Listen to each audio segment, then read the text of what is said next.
Palavra da Verdade, com Hernandes Dias Lopes.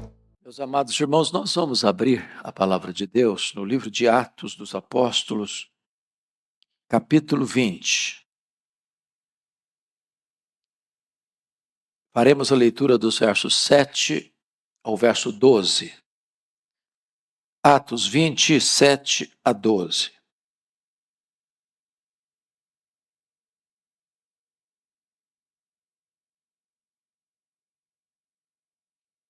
Está escrito: no primeiro dia da semana, estando nós reunidos com o fim de partir o pão, Paulo, que devia seguir viagem no dia imediato, exortava-os e prolongou o discurso até a meia-noite. Havia muitas lâmpadas no cenáculo onde estávamos reunidos.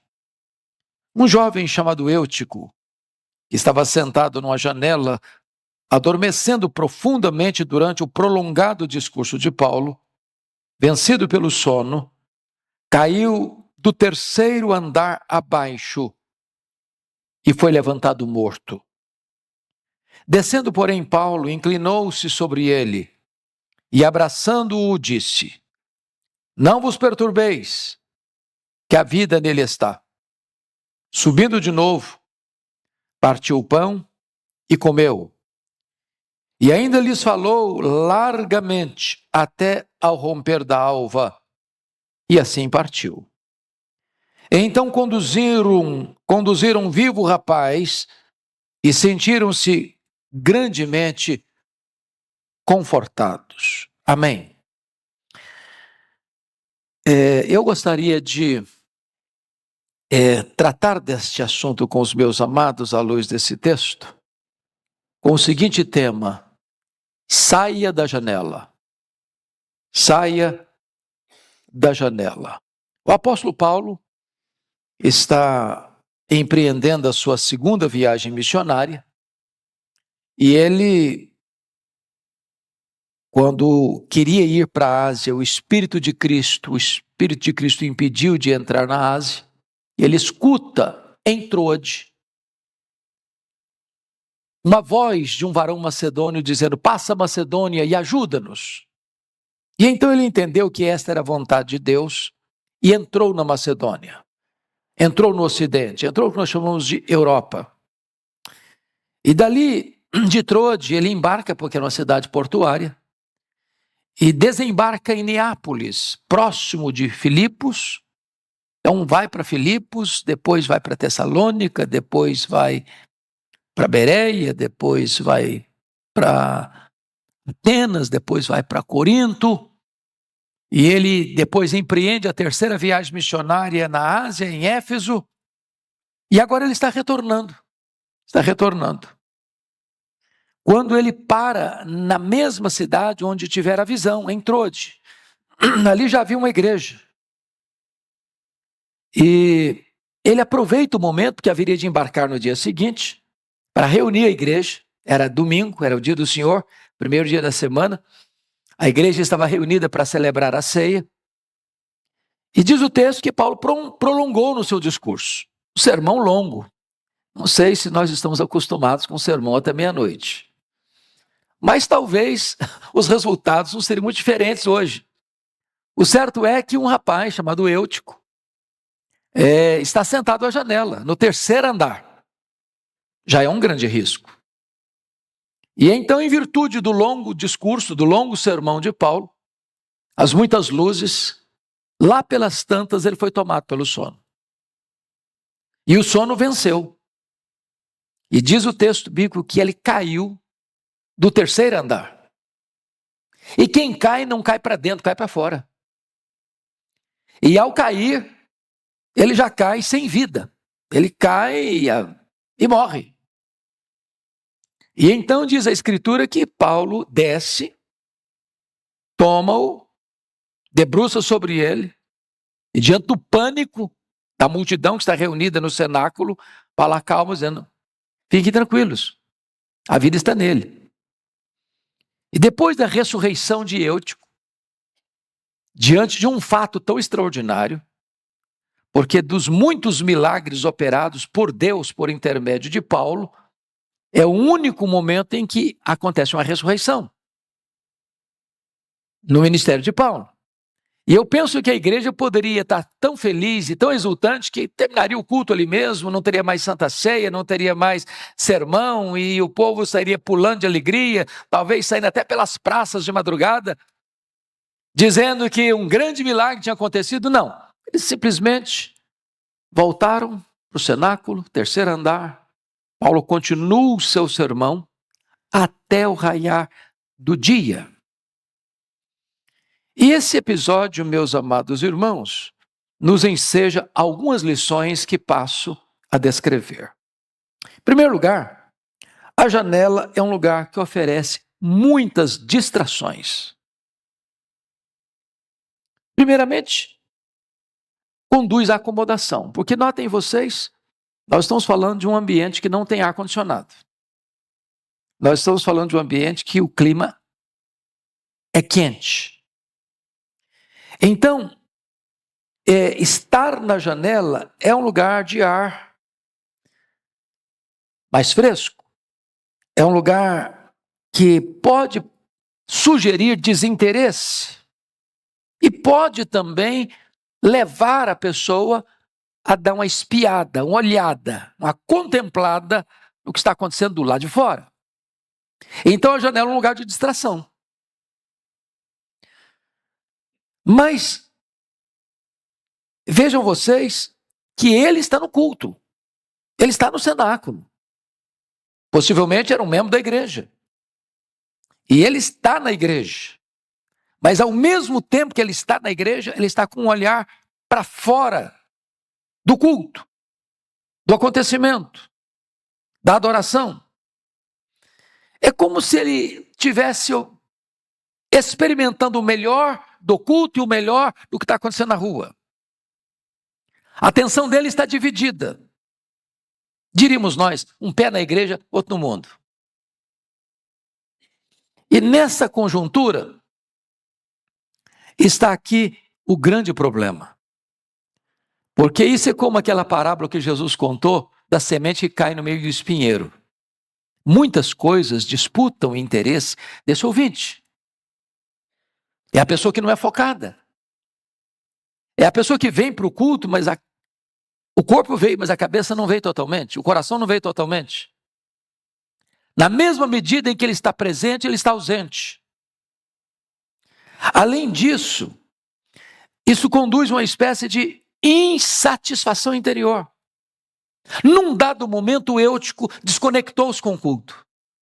Num dado momento, o eutico parou de ouvir o apóstolo Paulo. Num dado momento, as coisas de dentro já não atraíam tanto mais. De repente, o que está do lado de fora, pulsando lá na rua, no movimento do vai e vem, é que capta a atenção dele. E ao perder o interesse dentro, ele vai se ligando ao que está fora. E esse é um risco ainda hoje. É o risco que aconteceu com o pródigo. Ele está na casa do pai, ele tem a mesa farta do pai, ele tem comunhão com o pai, ele tem a proteção do pai, ele tem o cuidado do pai. Mas de repente o coração dele já está do lado de fora da casa do pai. Ele é atraído por uma coisa que chama a atenção dos seus olhos. Talvez a curiosidade. E se você para perceber as tentações que rondam o coração de um jovem, às vezes a curiosidade é grande. Por exemplo, a curiosidade talvez seja a principal razão pela qual um jovem se matricula na experiência das drogas. Um baseado aqui, uma cheirada acolá, um gole aqui, uma aventura acolá. E hoje, quando infelizmente o Brasil aprova a descriminalização da questão da maconha, de até 40 gramas, que dá para fazer mais de 50 baseados, nós estamos não só abrindo uma janela colorida de tentação, mas empurrando a juventude. Terceiro andar abaixo. Porque é provado que hoje, por exemplo, a maconha tira completamente a concentração de um rapaz para estudar, para trabalhar, para se relacionar, que é a porta de entrada para outras drogas. É a janela aberta que conduz a uma insatisfação interior e que leva as pessoas a quererem satisfazer essa curiosidade ou essa insatisfação interior. Mas mais do que isso, a janela é um local que pode oferecer para as pessoas um limite perigoso. Porque é preciso ter equilíbrio. Qualquer desequilíbrio, a pessoa pode cair. E esse limite é perigoso porque a pessoa pode pensar assim: até onde eu posso ir? Quando eu devo parar? Eu tenho um controle da situação? Eu posso parar quando eu quero parar? Eu nunca me esqueço, conversando com uma jovem certa feita, que viveu um drama tão grande de uma vida de várias experiências sexuais antes do casamento, e ela vivia um drama tão grande de consciência, de culpa. Ela diz: pastor, o meu grande problema foi que eu pensava que eu pensava que eu estava no controle, que eu sabia a hora que eu devia parar e eu tinha poder para dizer: agora eu não vou mais, daqui para frente é um caminho mais, eu vou parar agora. E percebi, eu não estava no controle. É a janela. É a janela. Mas mais do que isso, essa janela, ela conduz a muitas ilusões. Porque a janela de hoje não é a janela na parede de uma casa ou de um cenáculo. A janela hoje, ela é colorida, ela é movimentada, ela está à disposição de um aperto do seu dedo, no seu smartphone, no seu computador. É a internet, que oferece tantas cenas coloridas, tantas atrações perigosas, e tanta gente é capturada pela sedução dessa janela, para a pornografia, para o sexo ilícito, para as aventuras, para os jogos perigosos. E quantas pessoas, não importa a idade que elas têm, se jovem ou se adulto ou até se velho, são capturadas pela atração sedutora dessa janela colorida, aberta, que pode levar as pessoas a uma queda fatal.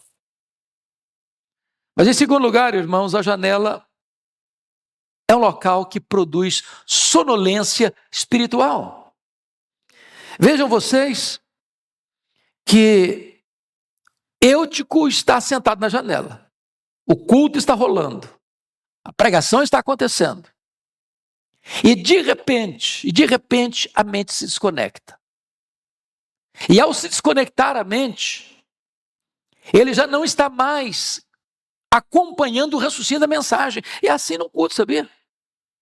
Às vezes a pessoa está aqui no culto, está lá olhando, você pensa até que a pessoa está prestando atenção, está nada. Ela já está no outro canal. Ela já está viajando. Ela já não está escutando mais nada. O pensamento voa. A imaginação corre. E essa falta de vigilância abre uma avenida de tentação. Como a tentação de Sansão, que olha, que vê, já não escuta mais conselho de pai e mãe, que não escuta mais as orientações de Deus. Essa janela, mais do que isso, oferece uma espécie de preguiça diante dos desafios da vida, como as 10 virgens, 5 delas imprudentes, estão lá apenas com figurino de crente, com cacuete de crente, com jargões de crente, com aparência de crente, mas não tem mais nada. É apenas fórmula e forma e nenhum conteúdo. A janela aberta pode ser aquela tentação da fraqueza nas tribulações, como Pedro, que dormiu na hora da mais titânica batalha da vida. Ele dorme. Porque não percebe a gravidade da situação, ele não percebe a urgência do momento, ele não tem discernimento do que está acontecendo. E então, diz a Bíblia, que Eutico dormiu, e ao dormir, ele caiu da janela do 3º andar e morreu. Mas talvez você pergunte assim, mas por que Eutico dormiu? Em primeiro lugar, porque num dado momento, ele perdeu o interesse nas coisas de Deus. Meus irmãos, o diabo é muito sutil e o mundo é muito atrativo. O mundo é o sistema. E há muitas coisas atrativas. E o diabo, que conhece depois de Deus, talvez é o que mais nos investiga. Ele sabe o nosso calcanhar de Aquiles, ele sabe o ponto vulnerável, ele sabe onde chega, ele sabe por onde tenta entrar numa brecha. Para uns é o sexo, para outros é a vaidade, para outros é o dinheiro, para outros é o poder. Não sei. E ele vai inserindo essas coisas, e tirando e roubando e desidratando o interesse pelas coisas de Deus. Por que Eutico dormiu? Porque foi para o lugar errado. Ele foi para a janela. Ele foi flertar com o que estava lá de fora. Ele foi dar uma espiada no que estava acontecendo na rua. De repente, as coisas de Deus já não atraíam todo o seu interesse. Por que ele dormiu? Porque ele perdeu o fervor. É como aqueles discípulos, Pedro, Tiago e João, no Monte da Transfiguração. O milagre está acontecendo ali, a glória de Deus está descendo ali, o rosto de Jesus está brilhando, as vestes de Jesus resplandecendo, Moisés e Elias aparecem em glória, é glória demais, é o céu descendo à terra, mas eles estão desconectados, estão com sono, estão dormindo.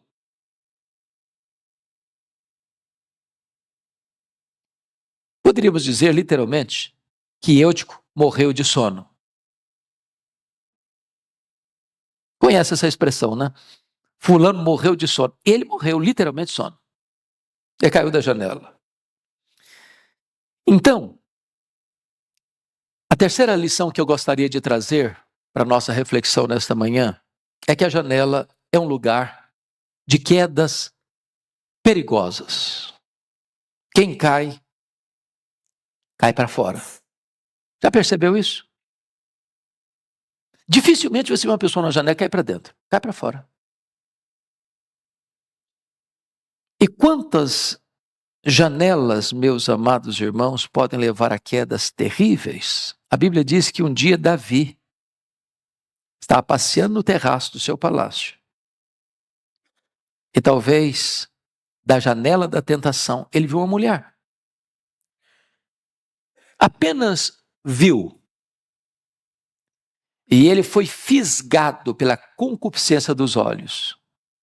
E ele deu vazão àquela olhada que se transforma num desejo, que se transforma numa paixão violenta, que se transforma num caso, que se transforma numa encrenca, que se transforma num assassinato, que se transforma numa mentira velada, que se transforma num casamento conveniente, que se transforma numa culpa avassaladora, que se transforma numa tragédia para a sua família.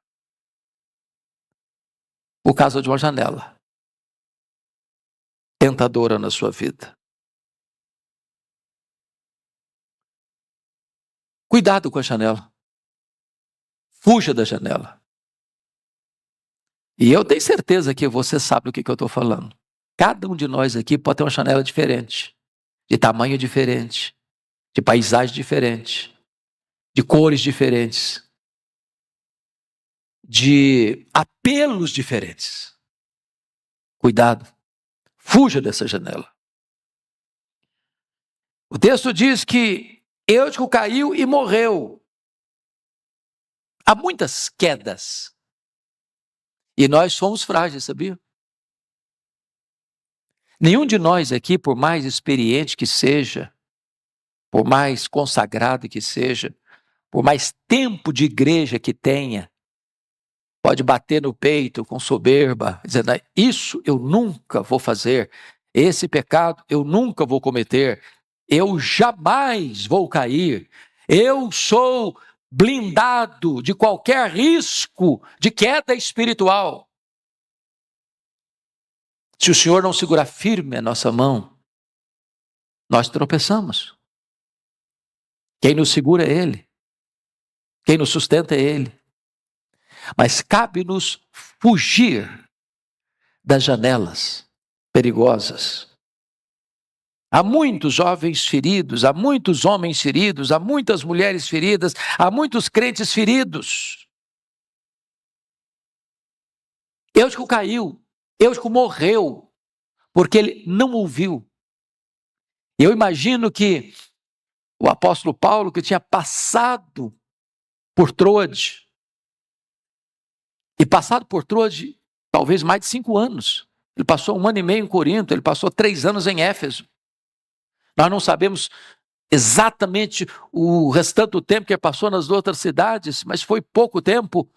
Então, era uma igreja que estava saudosa do apóstolo Paulo, era uma igreja que estava ávida de ouvir a palavra de Deus, é uma igreja que eu imagino que está dizendo para Paulo, Paulo, não termina o sermão não termina não, Paulo, continua mais, fala mais.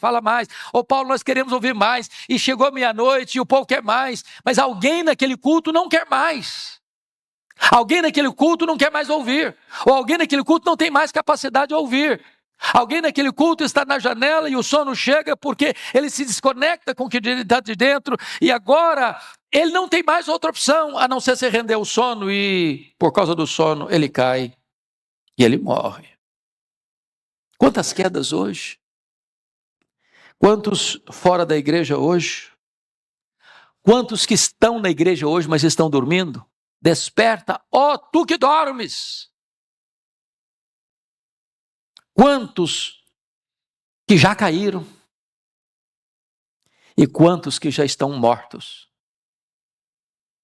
Mas, finalmente, em último lugar, a janela é um lugar para ser abandonado. O que eu acho bonito, pastor Arival, nesse texto, é que Paulo não acusa a igreja, nem mesmo passa um sermão no Eutico, depois que ele ressuscita. Não consta isso. Em vez de Paulo censurar, em vez de Paulo criticar, em vez de Paulo acusar, em vez de Paulo botar uma tonelada de culpa sobre o rapaz depois de ressuscitado, Paulo age. E Paulo demonstra o poder da ressurreição. Primeiro, Paulo desceu. Veja você comigo, versículo 10. Descendo, porém, Paulo inclinou-se sobre ele. O Eutico só se levantou porque o Paulo desceu. Tem hora que nós precisamos descer aos que caíram para socorrê-los. É triste quando você vê uma cena de alguém resvalando os pés e caindo, alguém numa janela e caindo, todo mundo começa a apedrejar. Todo mundo começa a massacrar ainda mais. Às vezes a impiedade daqueles que não caíram com os que caíram é um ato que não revela graça. Nós não podemos ser um exército que massacra e mata ainda mais os que caíram e estão feridos. Paulo desceu. Segundo, Paulo se inclinou sobre ele. Isso é um gesto de misericórdia, de compaixão, de identificação para ajudar quem está caído. Quando você lê no livro de Reis, 2 vezes, a história de Elias e de Eliseu, que lida com um menino morto, semelhante ao que Paulo está fazendo com Eutico, que eles se inclinaram, que eles se envolveram, que eles não ficaram distante, censurando, ou sentindo asco daquele que caiu, daquele que morreu.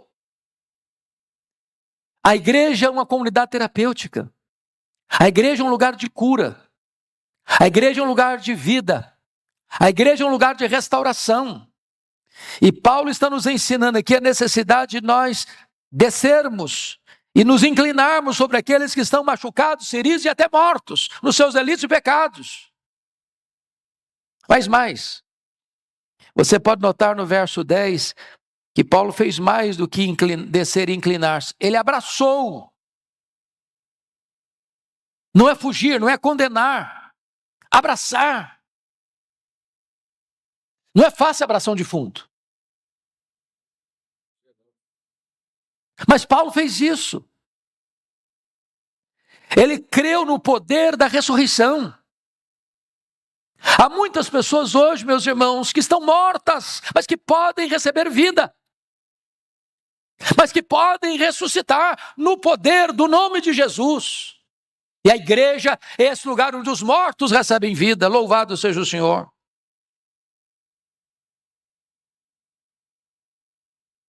Quando o profeta Ezequiel, no seu ministério, foi chamado para olhar a cena do povo de Deus, do povo de Israel, ele foi conduzido para um vale de ossos sequíssimos. E lá na cena tem duas coisas. A primeira coisa, ele foi levado para o centro do vale. Depois ele foi chamado a andar ao redor do vale. Ou seja, é preciso ter uma visão completa, plena, do centro, da periferia, de todos os ângulos, por todos os lados, do que está acontecendo. E quando ele olha, ele vê um vale de ossos sequíssimos. E a pergunta que lhe foi feita é essa: filho do homem, poderão reviver esses ossos? E a resposta dele foi: Senhor Deus, tu sabes. Então profetiza. E na medida que ele profetiza, que ele proclama a palavra, esses ossos começam a mexer, esses ossos começam a reviver, e então o Espírito Santo entra e ali se levanta um exército. É possível que os mortos ressuscitem, é possível que haja vida aonde agora reina a morte. Este é o nosso ministério. Agora me permita dizer algo a você aqui nesta manhã. Quem sabe você que está aqui, e você que está nos assistindo, é a pessoa que caiu da janela.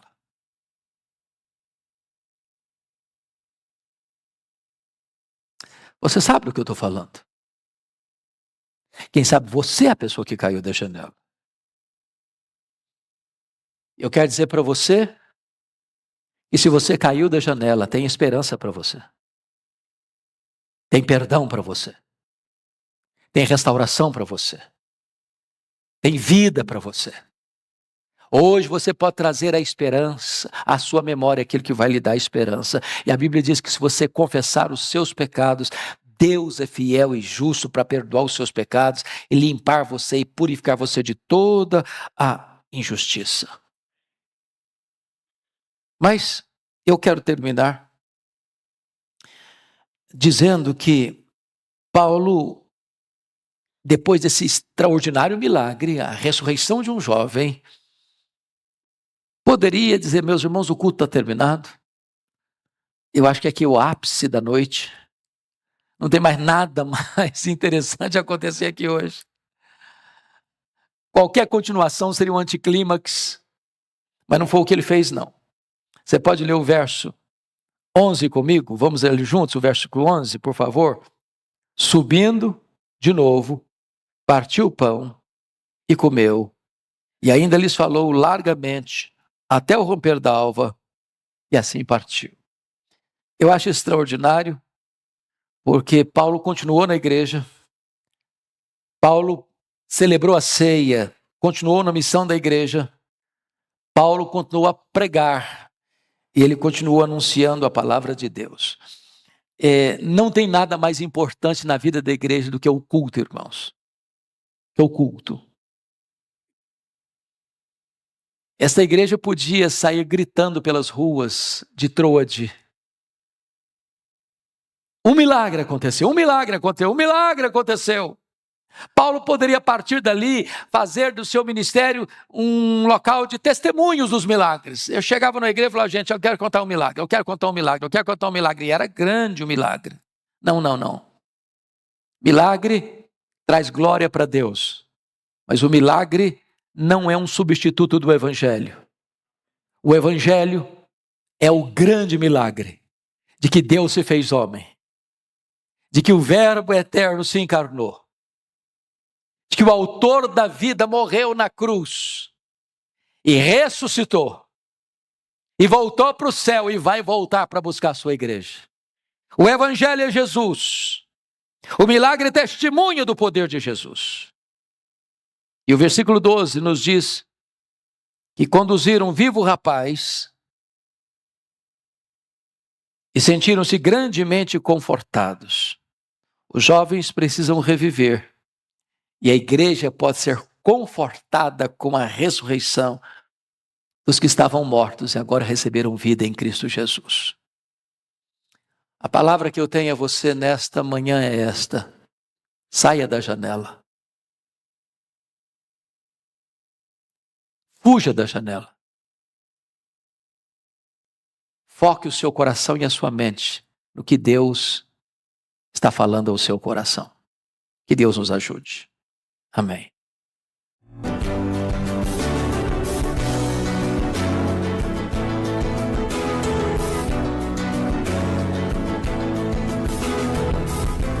Palavra da Verdade, com Hernandes Dias Lopes.